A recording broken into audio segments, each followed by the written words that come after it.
کوئٹہ میں بلوچستان اسمبلی کی قائمہ کمیٹی برائے توانائی کا اجلاس زاہد علی ریکی کی زیر صدارت بلوچستان اسمبلی کے کمیٹی روم میں منعقد ہوا۔ اجلاس میں زرعی سولرائزیشن اور بجلی چوری کی روک تھام سے متعلق بل 2025 پر تفصیلی غور و خوض کیا گیا۔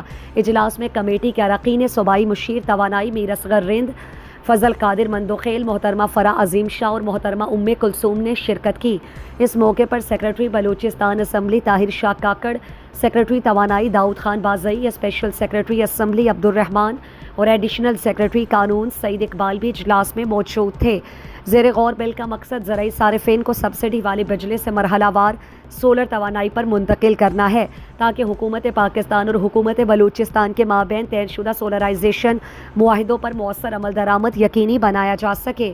بل کے ذریعے زرعی صارفین کو دوبارہ غیر قانونی طور پر بجلی کے روایتی نظام سے منسلک ہونے سے روکنے، بجلی چوری کے خاتمے اور اس عمل کو قابل سزا جرم قرار دینے کی تجویز دی گئی۔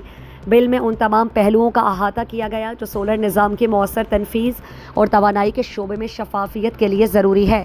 اجلاس کے دوران کمیٹی کے معزز اراکین نے بل کے شقوں پر تفصیلی غور کیا اور اپنی سفارشات پیش کیں۔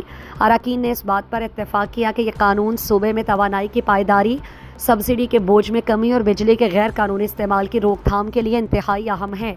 قائمہ کمیٹی کی سفارشات کو شامل کرنے کے بعد بل کو منظوری کے لیے صوبائی اسمبلی میں پیش کیا جائے گا۔